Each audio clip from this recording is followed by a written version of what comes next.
We're in the Kuf Yud Ches Amud Beis at the top of the Amud in the Mishnah. Zakte like a Mishnah. Hamoitzi Zevel Rishus Rabbim. Someone who takes Zevel out to the Rishus Rabbim, meaning straw and hay, and they want it to get wet and stamped on, and then it will be good fertilizer.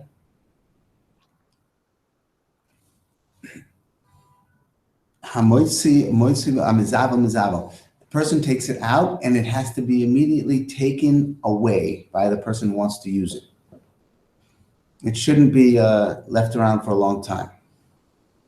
Zevel, I guess, is already it's already worked over, like softened up. The person's allowed to put already prepared Zevel fertilizer into the Rishus Rabbim as long as somebody that wants to use it will take it right away. But if nobody's going to take it right away, then you can't put it there. Ein Sayrin Tit Rishus Rabbim. The person is not allowed to soak mud, which is used for making bricks, or for in the Rishus Rabbim. There are some places that they let you soak for a long time to pile it up in one place, but you can't do it. Generally, Rashi says, "Ein," where we opposite where we are in the Gemara, "Ein Sayrin Tit Mekaimois Yesh Shoyrin Oiso Yomim Rabim." There are places where they would take this mud and they would let it sit there, soak for a long time. Soavu are piled up in Makom Echad in one place, but you're not supposed to let teat sit around the Rishus Rabbim for a long time. See, there not in the Rishus Rabbim. There are other places that you can let mud just sit around, but not in the Rishus Rabbim. The ein loibnim levanim. You can't take. They used to make bricks out of. They would take straw and hay, and they would be very wet, and then they would pile it. They would lay it out to the thickness of the bricks that they wanted, and then they would draw lines, like shesiva erev, meaning making the shape of the bricks and the size that they want, and then they would let it sit there, and then it would dry, and they would have bricks. You can't do that in the Rishus Rabbim, meaning laying out the wet straw, the wet type of cement type of material, sand and straw, for it to dry and to become bricks. You can mix the mud, like the teat is the mallet, is like the type of cement. You can mix it in the Rishus Rabbim as long as you're going to, like for building and for making things, as long as you're going to use it right away and take it away right away. But you're allowed to mix it there. But you're not allowed to mix. You can't mix the teat, the cement, which is used for making bricks there, though. Habayne Rishus Rabbim, someone who's building something in the Rishus Rabbim, like a wall, or he's building something. Maybe avonim, maybe babani bani. The person brings the rocks. As long as the person building is right there, ready to take the rocks and use them, and they won't just bring the rocks and put them down and let them sit there for a long time. They'll be used right away. The hizik mishalamash hizik. So this is the Tanakama. If the boina, after taking the rocks, if he does damage with them, so the boina has to pay for the damage because he was the last one to be holding them, and whoever's the last one to be holding, he's the one who has to pay for the damage. Rabbi Shimon ben Gamliel Omer, af misaken hu es melachto. Lifnei shloshim yom, that a person not only can he doesn't have to just bring the materials to do the building and then use it right away. He can bring all the materials, and even though he's not going to be using it right away, he can bring it 30 days early and let it be sitting there in the Rishus Rabbim. And Rashi says where we are on the Gemara down about 5-6 lines, Misakin, he can prepare all the materials for building in Yishus Rabbim. And then if somebody gets hurt, he won't even be chayiv for, Rashi says, Misakin, Mizamen, B'Yishus Rabbim, he can prepare it all in Yishus Rabbim for doing the work that he has to do. And he said, Mamash, 30 days early. And he won't even be chayav if anybody gets hurt on it. Later, the Gemara says, Lema, that our Mishnah here, we see the Tanakhama and we see the Rebbe Shimon Gamliel, two Manda Omrim of our Mishnah. The Tanakhama seems to imply that if a person will be, anything brought to the Shus Rabbim has to be used or taken away right away. You can't let it sit around. Then it said if anybody gets damaged, they will have to pay for the damage that they caused. So the Gemara says it doesn't seem like our Mishnah can be going according to Rebbe Yehuda. Lema masnisin below Rebbe Yehuda.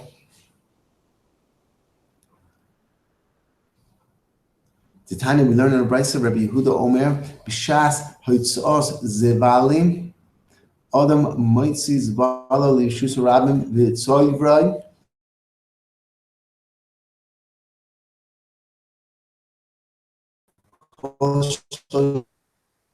That are picking zeval, meaning the straw and tevet out into the shus rabbim for it to get softened, and it can be used for fertilizer. Hoitzos is baling. B'shas hoitzos zvalim, and Odom is moitz zvalim. You can take at the time when zvalim is allowed to be taken out to the shus rabbim. A person can take it out, and the shus rabbim. It's like in the wintertime, but it's anyway. The streets are very filled with junk anyway. A person's allowed to take their straw and teven out there to get softened up. The shus rabbim. The tzoyver, when he can pile it up. Kol shloshim yom. He has to, every 30 days he has to pile it up. So if he brings it there and then it gets scattered, he has to repile it again after 30 days. And that the reason for that is to put it there is that it should get crushed by as people walk on it. And then to repile it up is so that people don't get hurt on it. Kedei nishu peragle adam v'ragle behema. Sh'amanas kain hinchil Yeshua l'Yisrael es ha'aretz. That because this was one of the conditions when Yeshua brought the Klal Yisrael into the land, Eretz Yisrael, one of the conditions was that people should not be makbid if people put their straw and cash in the streets during the wintertime to be used as fertilizer for their agricultural needs, for their fertilizing their fields. So that's why it's really, we see there's a heter to put it into the Shus Rabbim. And therefore, as Rabbi Yehuda is saying that it's muter. Chazal gave us a heter to put this into the Shus Rabbim. So therefore, it can't be, the Mishnah doesn't seem to be able to be Rabbi Yehuda, because the Mishnah says that person will be chayiv if anybody get damaged. And Rabbi Yehuda says that a person is allowed to put them things out into the Shus Rabbim. And you see, even for a long time, every 30 days he has to repile it up. He can put it there for a long time. He doesn't have to take it away right away. It's mashma that if he can put it there right away, then he wouldn't be chayiv if anybody got damaged. Just like we saw with Rebbe Shimon Gamliel, that a person can, when they gave the right to prepare for working, they allowed him to prepare 30 days in advance. And if anyone got hurt, he wouldn't be responsible. So here too, if Rebbe Yehuda is saying that a person has the right put his zavalim out every 30 days, then he probably wouldn't be responsible if anybody got hurt either. So it doesn't seem that Rabbi Yehuda can be the Tana of our Mishnah. Rabbi Yehuda can also be the Tana of our Mishnah. Filu Tema Rabbi Yehuda can be the Tana of our Mishnah. It's just that Murder Rabbi Yehuda She'im Hizi Chayav L'Shalom. Is that you're allowed to put your zbalim out into the Shus Rabbim, and you have to repile it every 30 days. True, you're allowed. But if somebody would get damaged, then the person would have to pay for the damages. And that could be our Mishnah. And the meaning, and Rabbi Yehuda could agree that if somebody would get damaged, they would have to pay. And that could be what our Mishnah is talking about when it says that if somebody gets damaged, they would be chayav to pay that you people are allowed to put their stuff out into the Shus HaRabim, and if somebody gets damaged, they will be have to pay for the damage that they caused. So then why does our Mishnah say that you have to clear it away right away? So Rabbi Yehuda would say that that's only an Eitzah Toiva. Really, you don't have to clear it away right away. You're allowed to keep it there, and true, you'd have to pay if there was any damages. And why did the Mishnah say clear it away right away? That was an Eitzah Toiva, how not to become chayiv, how to prevent people to get hurt on it, so the person would be chayiv. And that would be b'diuk. Rabbi Yehuda would be holding like that. That could be what Rabbi Yehuda is saying, that you're allowed to keep it there, and you allowed, but you would be chayiv if someone gets damaged, and the Mishnah would be telling us in Eitzah Toiva to remove it right away so that people don't get hurt on it, because there will be a chiyuv to pay if they do get hurt.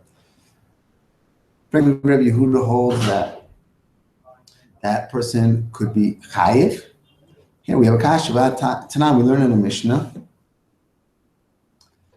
that Rabbi Yehuda B'ner Chanukah potter mipnei shehu oisei b'reshus. So we see Rabbi Yehuda holds. We had this in Bava Kama. The flax on the back of the camel. If somebody had, if the Chenbeni had his Ner Chanukah in front of the store, and then it lit the flax on the back of the camel. Rabbi Yehuda held that the Chenbeni was potter. I would say b'reshus because he did it b'reshus. He had permission to put in front of his store, and therefore he's potter. So there we see he's not mamash not chayiv. Not like we are learning here in according to Rabbi Yehuda that he would be chayiv if there was damage caused. It says at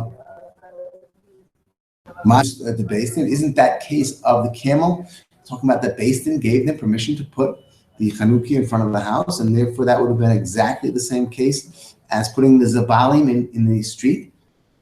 The Beis Din gave us, just like when it was one of the conditions when they inherited the land, that you're allowed to put your Zabalim into the street. That would be the Rishus Beis Din. And therefore, and here we see Rabbi Yehuda says the person will be putter if somebody gets damaged. So that's the kasha of Rabbi Yehuda. The more answers no. This is not talking about with the Chanukias. That's not talking about Rishus Beis Din. That Beis Din says, yes, you can put your Chanukia out in the street. Lo, Rishus de Mitzvah. Rishus Beis Din Stam, that they said you can do something like put your Zabalim into the street to let it get trampled on and get it soft. The Chazal made a mitzvah for Persumi Nisa that everybody should put a Chanuki in front of their house. So it's not a Rishus Beis Din, but that Chazal enacted a mitzvah that everybody should put in the house. And that's different already. That they would be told, made a mitzvah to put it in front of the house. So by that, then we can understand that he could be there. But if there's only Chazal, Rishus Beis Din, to be able to put the Zabalim and other things in the Shus HaRabim, there he could say, then they will be responsible. He will have to be. Whereas with Rishus Mitzvah, then we can understand there will be a difference. You don't have to pay for it. In fact, more about Tanya, we learn in a brisa called Elu. She'omru mutarin lekalkel b'rishus harabim. There were different things that were told that people are allowed to put into the Shus HaRabim in order to get them softened up and ruined. It's a brisa that says whenever the Chazal told us we can do this, im hizik, if someone got damaged with these things, chayev l'shalom, there is a chiyuv for the person who put them there, even though they had permission to put them there. There's a chiyuv to pay for the damage that they will cause. It's Tanakama though. Rabbi Yehuda says in all of these things that Chazal gave us reshus to put into the Shus HaRabim, and if somebody gets hurt, they're potter. That's talking about Rishus Beis Din. That's not talking about Rishus Mitzvah. Some of the examples of what they allowed people to put into the Shus HaRabim was, for example,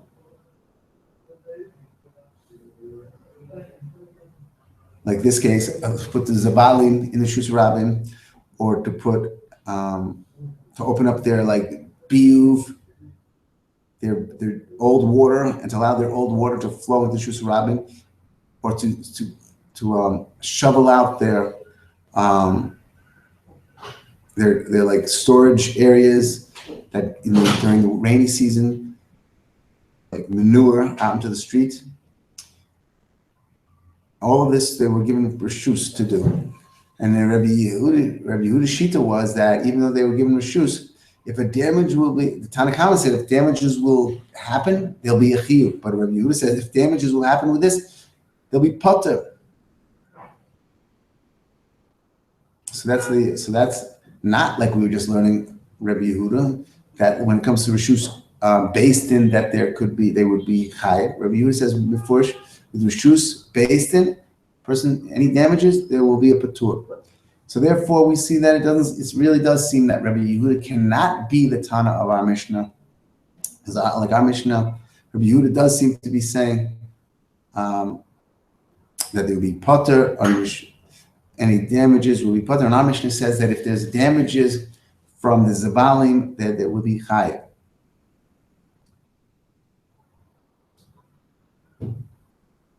Right. So Elam Echvarta Masnisin Delok Rabbi Yehuda. That's what we come out. Omar Abaye, Rabbi Yehuda, the Rabbi Shimon ben Gamliel, Rabbi Shimon Kulahus Viralahu. All of them are holding that anything that the Chazal, the Beis Din, allows us to do, we will be potter if anybody gets damaged. Kol Makam Shenosnu Lo Chachamim Reshus, the Hizik potter. That's their shita. Anytime Chachamim gave us reshus to do something and somebody got damaged because of it, the person who caused the damage was potter. Rabbi Yehuda, what are the cases? Rabbi Yehuda, this one that we just learned, putting the Zavalim out in the Shus Harabim, he would be potter. Hada Amram, Rabbi Shimon Gamliel, what is his case? The Tanan, we learn in the Mishnah, Rabbi Shimon Gamliel Omer, Af Mesaken Hu Es Malachto Lifnei Shloshim Yom. That in our Mishnah, where Rabbi Shimon Gamliel said even to put out make preparations for doing work in the Shus Harabim, he's allowed to put his equipment there 30 days before, and if anybody would get hurt, he'd be potter. That's what Rashi was telling us. The Mishnah told us that Rabbi Shimon Gamliel Omer Af Misakin Hu Es Malachto Lifnei Shloshim Yom, and Rashi told us opposite the white lines in the Gemara and the Rashi's Misakin Mizamen, to prepare his materials. Reshus Harabim be'eno chayav b'nezikin, that he'll be potter from nezikin. Here's the case of Rabbi Shimon Gamliel, that if Chazal gave us, the Chachamim gave us reshus to do something, then we're potter for any hezek which comes from it. Rabbi Shimon, Tanah, we learn in the Mishnah, Haya ma'amido be'aliyah. We had a case. There was a case. It was in Bava Kama, when a person wanted to put different types of ovens in his upstairs apartment. He has to make sure that the floor, the aziva, floor thickness, which covering of the rafters with cement, has to be a certain thickness. So it says the Haya Ma'amido Bali, if you want to put his larger tanur in the second floor, you have to have a distance from the floor has to be 3 tefachim. The ubikira, which is a smaller stove, a tefach, there has to be an airspace of a tefach between the kira and the yaziva in order to have an oven in the second floor. V'im hezik, if damage happens, mishalamash hezik. That's the Tanakama. This was a Mishnah. But Rabbi Shimon says that no, if damages happens, the person's potter. Lo amru kol shi'uim halalu, shi'im hizik potter milashalam. To tell us that if you follow by their instructions, that then you are potter. If something happens, then the person has fulfilled all of his requirements and he can be potter. That was the case where Rabbi Shimon says that if Chachamim told us we can do something, give us reshus, damage comes from what they told us. Tana Rabbana, we have a brayso that says, "Achatzav shemosa l'satos." Achatzav is the person who hews the rocks out of the mountain in the coarse, and it comes in the coarse form. and then it's not yet smoothened and shaped. He gives it over. He has to shimosa. He has to hand it over to a satos, who then shapes the rock, makes it smooth and square. And that's what he does. And all of this is done like in the mountains where they hewed it out. They don't take it and then bring it. They hew it over there in the mountains. And then if the satos will then drop it and damage, or if the object itself gets ruined, the one who had it and was working on it, the last one that was has to pay for all the damages, whether he damaged the third party or whether he damaged the object. So he's chayav to pay. So it's a satos shemosa lechamar. If the person, after having hewed it into a square block, smooth square block, he gives it over to the transport, to the donkey driver who takes it on a donkey. Chamar chayav, and then something happens for a while. It was in the shoes of the chamar, last one that was holding on to it. So then all damages that come from it. Chamar shemosa lekatef, that lekataf. He handed it over to the person who then carries it on his shoulder over to the builder. The builder will then put it into the wall. The kataf. And then kataf chayav. If something will happen as the kataf has it, is carrying it, the kataf, the last one to be working on it, is chayav. Chayav kataf. Right. Chayav. Hakataf shemosa lebanai. The kataf then carries it over to the builder, gives it over to the builder. The builder is supposed to put it into the wall. If something happens to it, the rock, or to the if it damages something or somebody, the banai is responsible. Banai chayav, he'll be chayav. Now, banai shemosa leadrichal. The banai, there's an adrichal standing there next to the banai, and the adrichal actually places it on the wall with exactly the right position where he wants it to be, and then the banai puts the cement in between them. The banai is giving it over to the adrichal, like the architect or the mendez. If it would fall from the adrichal chayiv, the adrichal will be chayiv because he was the last one that had it and it came from him, as it was in his hands. Kulon shenichu even al hadimus, and after the rock will be put on the wall on the dimus, maybe means the structure on the form, and then if it will then slip off, so then all of them will be chayav equally for the damage. V'imaniach even ala dimus, ezeka kulon chayav. I mean, all of, even like the first people. Rashi, in the wide lines of Rashi's, about 6 lines down in the wide lines of Rashi, Kulan, all of them will be chayav. Elu shayu shutfin, all of them that were partners in building the structure. Shutfin, malacha, achas. Anyone that was partners in one malacha, in one job, one project. Mishanichu even al hadimus, and when they put the even on the structure, on the form, shuas abinyan. Shuas abinyan means the walls of the building is the dimus. So nofla, then it slipped and fell off. So the hezegan caused damage. Hoyel v'lav koicho, the adrichal, since it wasn't the direct koyach coming from the direct hands of the adrichal, it had already been placed down and then it was slipping off of where it was placed. It wasn't the koicho, so therefore the adrichal alone won't be responsible. After he had put it down, it fell. You can't mechayiv him because to say that it was his arrows that he shot. Would we be chayiv? Then kulon chayiv, then all of this project will be chayiv. Yachad shekulan shutofin b'davar. All of them are shutaf in this project. But aleihen, it's on all of them to make sure that the project is malacha, so it's to do the malacha. The kiblu achrayus hanezik yachan, and they were makabel the achrayus for any nezik all on this project together.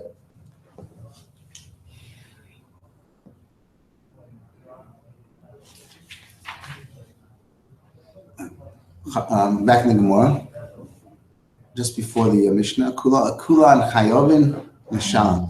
Back to the Gemara, Ba'atani, we learn in Brisa, Achroin Chayev, Kula Peturim.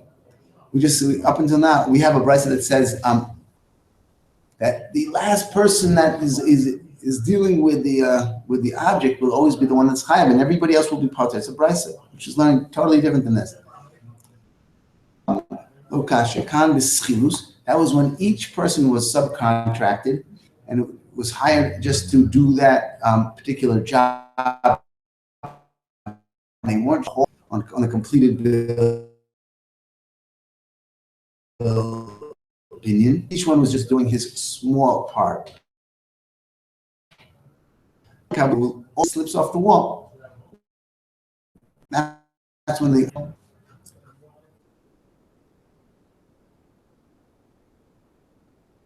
will be all since no one person can be held geary delay his arrows, the arrow that he shot personally. Therefore, they all then become their relationship as shutofim then will apply itself, and they'll all be responsible to pay. Zakte like a Mishnah, shtei ginois, zu al gav zu. You have different levels of land, like a step. Okay, Zakte like a Mishnah, shtei ginois, zu al gav zu. We had two, like it was like steps, and there's two ginois on different levels. One was on the upper level, one was on the lower level. And they had in between them the step, the vertical of the step. So it was a straight line going up, connecting them. A wall connecting them. So shtei zu al gav zu the hayerek b'intayim. So they're on that wall that was vertical, a wall of dirt. There was like onions and other vegetables growing out from the wall. Whose vegetables will they be? Will they be of the top person's, or they will be of the bottom person?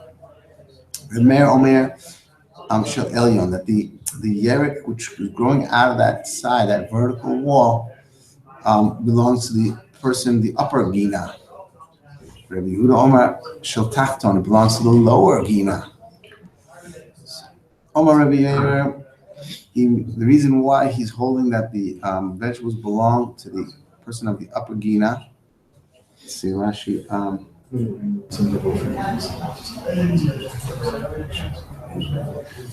Rashi says up to the bottom 5 lines. Shahari Ofrohu. His reasoning is that it's his ofar. It's his dirt because that's like all the dirt. That's the area of where his gina grows. Even though it's elevated, but it's all his dirt. So, and that's where the onions are growing out from. Hari Ofrohu, Mishalohu Yonik, and therefore it's getting its unique of its nourishment from his soil. That's why he believes that it should be his. Rabbi Yehuda said it belongs to the lower person. The next Rashi says Shel Tachton Shal Avirohu Monach, because in the airspace of his gina, it's there, available to him to grab. So then, since each one had a taina, the mission then continues. The Meir, Omer Rabbi Meir,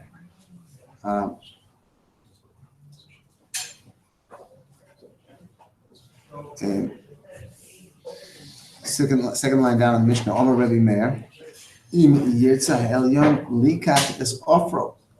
In Kanyer. So you say you have the rights to because of the airspace. Therefore, however, since the adama, the dirt is of the upper gina, he could just like take away. He has the rights to take away the yerek. And as you say, because it's in your airspace, it gives you like it should be yours. But the upper person could just take it away. So and therefore, that's sad to say that like you don't have. you won't have it. The upper person, therefore, decide to it weakens your sad that it belongs, that just because it's in your airspace of the lower gina, that it should belong to the person of the lower gina, because the upper person can take it away from him, has the right to take it away by taking away all of his dirt and leveling his gina down to the level of the other gina, of the lower gina. He could take away the yerek. Therefore, it's sad to say that the yerek, just because it's in the airspace of the lower gina, doesn't belong to the lower gina. So Omar Rabbi Yehuda, but wait a minute, you were saying that because it's your afar, the yerek should be yours, because it's nourished from your afar, but the lower person could take away the yerek from him, from the upper person. If he decided to fill in all that airspace and level his gina to the higher level of the upper gina, he has the right to take away the yerek. So then how can you say that just because the afar is nourishing the yerek, that it would belong to the upper person, when the lower person has the right to take it away, to be ma'akiv the upper person from even having the yerek? So Gemara says, Mishnah says, the Mishnah says, Omar Rabbi Yehuda, im yitzah ta'achton l'malos es ginaso, ein kan yerek. He could be monea the upper person from even getting to the yerek. So forget whether or not his dirt is nourishing the yerek or not. The lower person could be monea him from having the yerek. So the Rabbi Meir says, you're right. Therefore, since both of them can be ma'akiv the other person from having the yerek, how should we look at it then, in regards to whose yerek this should be? As we can't say, like we were saying originally, that because it's his afar, that makes it his, or because it's his avir, that would make it his. Both of them can take the yerek away. So what would be the determinant for whose yerek it would be? So Amar Rabbi Meir, ma'achar sheshnehem yicholim limchais, that can prevent the yerek from going to either one of them. So how are we going to determine? Rayin mehechan yerek zechai. Therefore, we have to look. The only thing that we have to look at is where is the yerek getting its nourishment. It's the only thing left. And that is getting its nourishment from the Elyon. So it should belong to the Elyon. That's Rabbi Meir. Even though the Rabbi Yehuda said it should belong to the Tachton because it was in his airspace, Rabbi Meir was concluding that it should belong to the Elyon for that reason. That was like the reasoning of Rabbi Meir. Amar Rabbi Shimon says, Kol sha Elyon yochol livshait as yoda belitul hari hushalo. That if the Elyon, he's like a compromised sheet, if the Elyon would bend over and stretch his arm down, not stretch his arm, but comfortably grab below any yerek that he can reach comfortably, that would be his. And any ones that he can't reach comfortably, so it would belong to the lower person.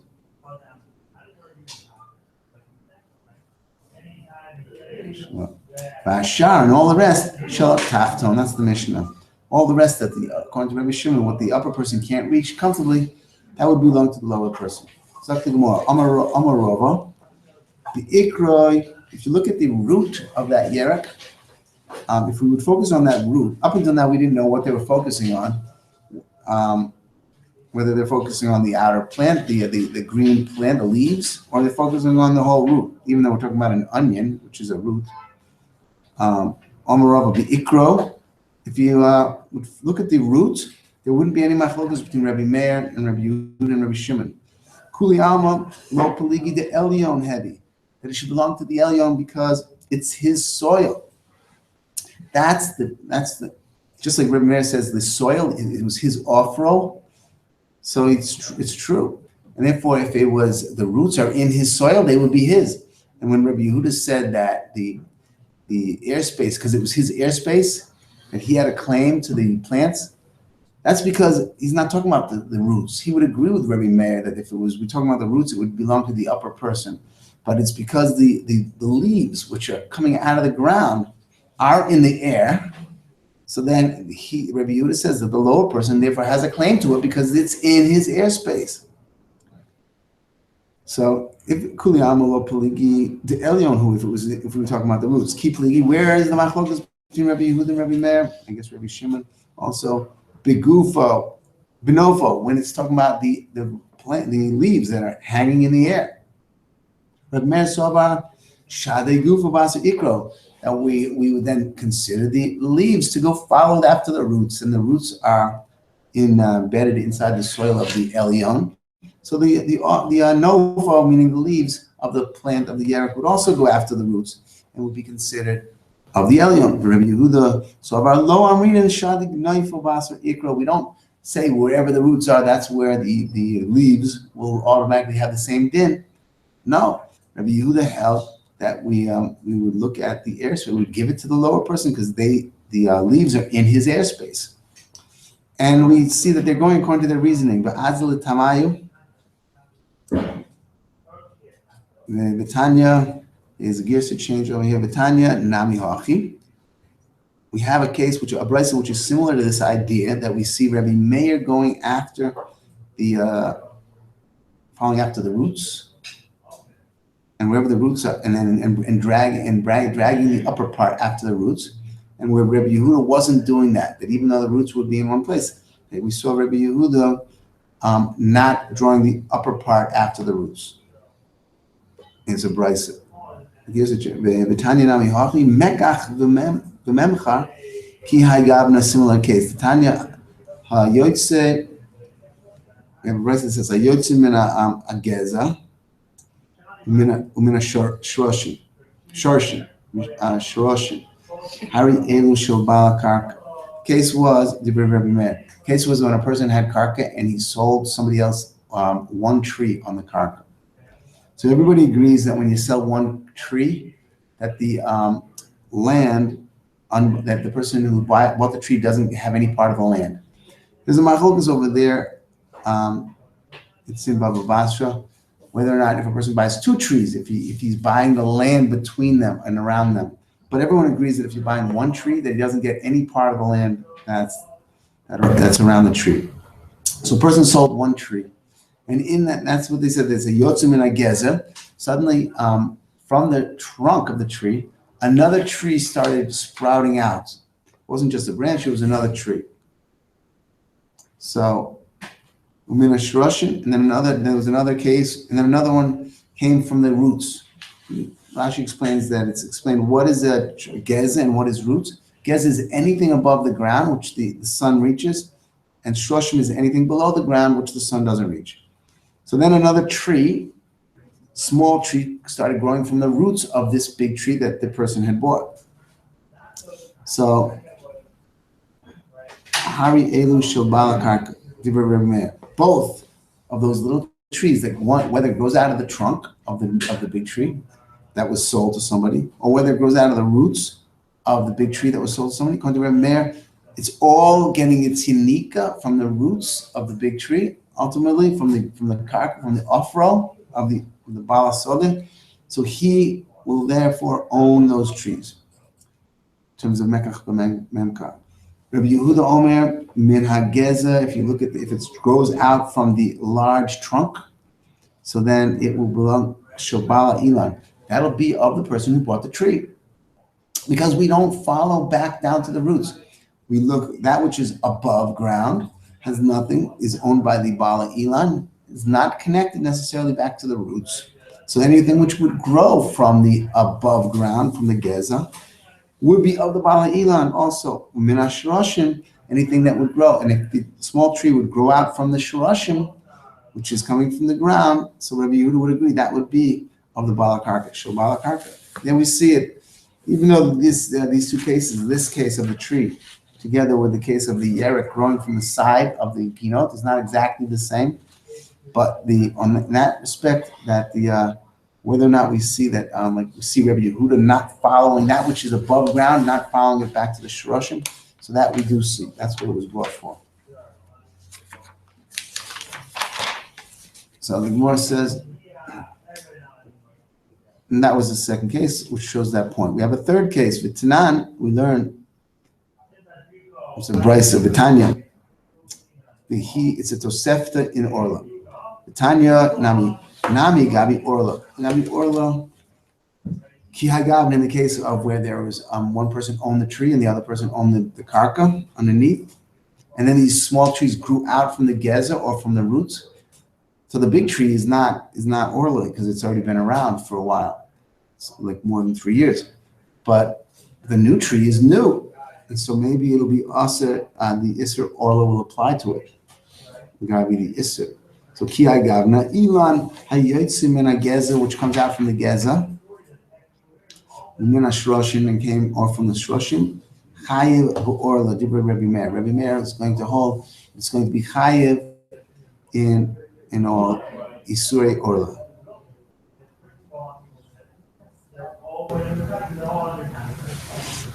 And Rashi, in the last wide line of Rashi, Rebbe Meir Sobar Shadi Noifo Basar Ikro. Again, he's taking that which is above ground and he's connecting it back to the roots. I'm saying it's going to be shaykh to the roots. Right. Back to the Gemara.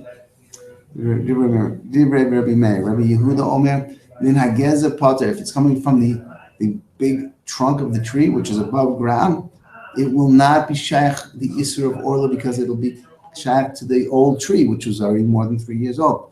But Min HaShoshim, but if it's coming from the Shoshim, which is from the Karka, then Chayev, he'll be Chayev Isurei Orla because that's mamish a new tree. It's shaykh to the Karka.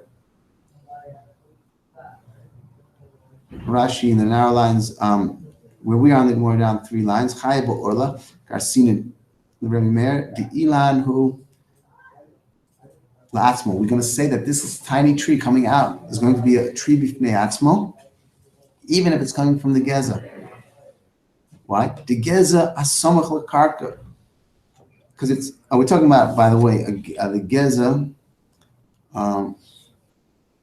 it grew out close to the ground within 3 tefachim. Samach l'karka.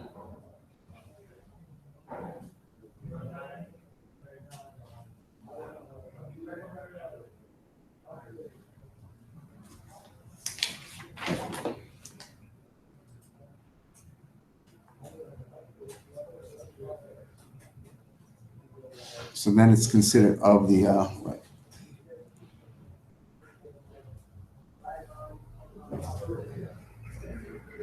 Shlosha kekarka, who the avagav delo ma'aro mamish yonik, even if it's attached to the tree, but it's within 3 tefachim on the bottom 3 tefachim of the geza of the trunk. So then it's not mamish. I'm getting its unika from the karka. But nevertheless, he's shadi noifo basar ikro there. Right.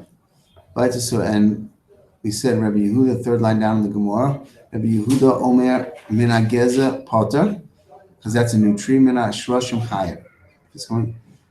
So now, why do we need these 2 cases? We just had the previous case of the Mekach b'Memkar, where a person bought the tree, the other person sold him, and the other person owned the land, and the other person owned the tree. Here we have a case where whether or not there'll be an Isser of Orla on that which grows from the Geza or whether it grows from the Shroshim. The Gemara says we needed both cases. Why? To if we only learn the case where the person bought the tree. So you might think maybe there Rabbi Yehuda holds that the small tree that will grow from the Geza will be considered the Bala Ilans because he bought the tree. But when we're dealing with Isurim, maybe we'll look at where it gets its Yanika from, and we'll say that it gets its Yanika from the Shroshim, which are in the land. So it's a new tree, and there'll be an Isser of Orla, we might say. Therefore, by having this case, we're being told that there's no Isser of Orla. B'hakamar Rabbi Yehuda Mishum did Mamayna, because he bought the tree, and it was his mammon, and maybe this small tree would also be considered his mammon. About Gabi Orla, but when we would look in the case of Orla the Isura, maybe Rabbi Yehuda would agree in the case of Isurei Orla that small tree growing from the Geza would be considered Isur Orla. And if we only learn the case of the Orla and we didn't learn the case of the Mekach b'Memkar, so then we might say that maybe it's here that Rabbi Meir says that it'll be considered Orla even on the Geza because it's Isuri Orla. But maybe if it was Mekach b'Memkar and the person actually bought the tree, and anything which grew from the tree might be considered the person, the Lokeach, the person who bought the tree, the Bala Ilans, even according to Rabbi Meir. Baha Koma Rabbi Meir, meaning in the case of Isra Orla. Right, if we had only the Eid, Mar Baha, case of Isra Orla, Baha Koma Rabbi Meir. About Baha'i, in the case of Mecca Memka, maybe Rabbi Meir would agree with Rabbi Yehuda. Rabbi Yehuda. That's why we need both cases. But the Mishnah then said that Rabbi Shimon had that eitzah of that, what the Yerek will belong to the upper person. Everything that he can reach over and grab, that'll belong to the Elyon. And anything he can't will belong to the Tachton. Omar Rabbi Shimon, Kol Shai Elyon Yochol Lifshoit Yodo, if he can grab it, whatever he can grab by stretching out his hands will be his. Omrei Debei Rabbi Yonai. So they said in this base midrash, Rabbi Yonai, Ubilbad Shel Yanes. As long as he doesn't have to exert himself, he has to do it comfortably. What he can grab, that's going to be the Elyons, because we're going to say that anything below that he's going to be Michael to the Tachton, because it's like a busha for him to be going down and getting things that are too difficult for him, or to ask the person on the lower level, can I come into your gina to start harvesting my onions way down there? So he's like Michael, those other Yerakot to the Tachton. So boy Rabbi Anan, Yitema Rabbi Yirmiyah, they asked the question, Megil l'noifo ve'en megil l'ikro. When we say that the hand of the Elyon has to be able to reach the plant, whatever he can reach, what do we mean? What are we talking about? Are we talking about what his hand can reach the root, or if his hand can reach the green leaves that are growing up? Or what if his hand only reaches, like, for example, if the plant part is going upward towards the sky, but the onion is inside the Adama? What if he can only reach the green and can't reach the root of the plant? Or what if he can meet Megil Ikro? What if he can reach the root, but the green is drooping downwards and he can't reach the green? So is that considered his or not? So in Megil l'noifo, my teku, they weren't sure on that. Like there's Omar Ephraim Safra. Ephraim was a sofer, Talmido Shel Reish Lachish. So he said the name of Reish Lachish, Mishum Reish Lachish. Halacha ki Rabbi Shimon. Halacha is like that third sheet that we see in our Mishnah, that it's whatever the Elyon can reach with his hand, that will be his, and whatever he cannot will be the Tachtons. He said halacha is like that in the name of Rabbi Reish Lachish. So Amrua Kameda Shmuel Malka. Shmuel Malka was the Persian king. His name was Shavur, the king. And he happened, the Rashi says he was a Mamash Chacham, he knew halachas. Rashi, where we are on the Gemara, up about 5 lines. Kameda Shmuel Malka. Li Nira Shmuel Malka Mamish. The Melech Paras, Haya, a Baki Bedinim. He was a Baki Bedinim. Right? So they said in front of him that Rabbi Shimon said that halachas was like Rabbi Shimon. And he said, so Amar Lahu, that Rabbi Shimon, Reish Lakish said very good by saying that was the halacha. He called him Afraya Reish Lakish. It's a praise. Mataya the Rabbi Shimon. It's a praise to Reish Lakish that he said that halacha was like Rabbi Shimon. That either it means that they should be is Yeshakayach to Reish Lakish, or it means that it's just Shvach or Brocha to Reish Lakish for having said this, or it means Yifaru v'Yidiru. There should be more time when Chachamim like Reish Lakish. He's born like that. Hadron Allah Chabayis V'Aliyah V'Silka Lo Mesektus Bava Metzia. So we'll just say the Nusach and we'll have a Hadron Allah Mesektus Bava Metzia V'Hadron Allah Dayton Allah Mesektus Bava Metzia V'Dayton Allah Lo Nisnishei Minoch Mesektus Bava Metzia V'Lo Nisnishei Minon Lo Ba'alma Haden V'Lo Ba'alma De'asi. He was some of the I don't know, Eloheinu ve'Elo V'Seinu Shetehei Taivascha umanusenu ba'olam hazeh b'siyei imanu la'olam haba. Chanina bar Papa, Rami bar Papa, Nachman bar Papa, Achoi bar Papa, Abu Muri bar Papa, Rafram bar Papa, Ruachish bar Papa, Surchov bar Papa, Ado bar Papa, Dor bar Papa. Even some of them are not yet laying the levels in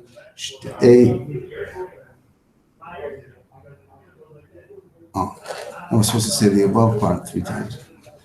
Okay. Hadran Allah, Masektas Bava Metzia, Hadran Allah, Daitan Allah, Masektas Bava Metzia, Daitan Allah. No lonis nishe minach Masektas Bava Metzia, no lonis nishe minan, lo be'amud hoden, lo be'amud osi. Hadran Allah, Masektas Bava Metzia, Hadran Allah, Daitan Allah, Masektas Bava Metzia, Daitan Allah. Lonis nishe minach Masektas Bava Metzia, lonis nishe minan, lo be'amud hoden, lo be'amud osi. So he was a mufanef Agnael, Hinu Viravasenu, Shtehe Sorosucha Umanusenu, Oilam Azeh, is a Imanu. The Olam Haba. Chanina bar Papa, Rami bar Papa, Nachman bar Papa, Achaz bar Papa, Abu Mari bar Papa, Rafam bar Papa, Rachish bar Papa, Arev, no, I don't know, you know, Henry as the race, so also for a few fields, Amecha base Israel, Vinia, Kulanu, Anachnu Vitzet, so Enu Vitzet, so Amecha base Israel, Kulanu Yoda E Shemecha, Vilonde, Sorosecha, Oibai, Tichak Meni, Mitzvoisecha, Ki Le'olam, Hili, Hili, Somi, Vikukecha, Ma'an, Lo Eboish, Le'olam, Lo Eshkach, Pikudecha, Ki Rom, Ki Soni. Baruch atah Adonai lamdeinu chukecha, Amen, Amen, Amen, Selah v'yeh. Modi manachnu lefanecha Adonai Eloheinu ve'elo b'seinu samto chelkeinu miyoshvei beis hamedrash v'lo samto chelkeinu miyoshvei karanos. She'anu mashkimim v'hem mashkimim, anu mashkimim l'divrei Torah v'hem mashkimim l'dvarim b'telim, anu amelim v'hem amelim, anu amelim mikablim sochor. Vehem amelim ve'hem mikablim sochor. Anu rotzim ve'hem rotzim. Anu rotzim l'chai ho'il ma'abo. Ve'hem rotzim l'ver shachas. Shneimar, v'ato Elohim toridem l'ver shachas. Anshe domim u'mirma lo yechetzu yimehem va'ani evtach bo. Divatzum l'fanecha Adonai Elohai Kishem Shazartani L'Sayem Masetas Bava Metzia Kain Ta'az Reini Lahaschir Masechtos Sforim Acherim L'Saimon Lilmod Lamed Lishmo Velasos L'Kayim is called the Rei Salmud Torasecha B'Yavo V'Zuchus Kol HaTanoim Ve'Emoraim Salmidei Chachamim Yamor Li L'Zari Shelo Yomush HaTorah Mipi Zari V'Zer Zari Ad Olam. This is Kayim Bi V'Yishalechecho Tamche Oisoch V'Shoch B'Cho Tishmor Olecho Akitzoiso Hi Sislichecho Kivi Yirbu Yomecho V'Yosifu Lecho Shnois Chayim Orcho Yomim V'Yamina V'Smoile Oishe V'Chavod Adonai Oz Lamo Yitin Adonai Yivarech Zmo Shalom. Mazel Tov.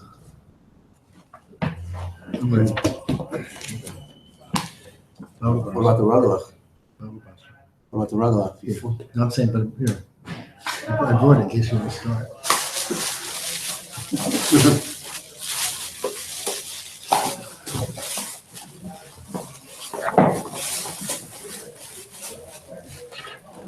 Hashutfin Shiratzu La'asos Mechitza B'Chotzer.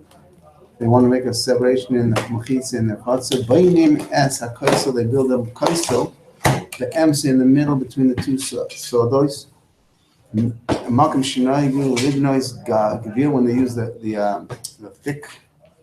thicker walls, Gazis, Kafisin, Levanim, Bainum, Akol Kmin Agamanina.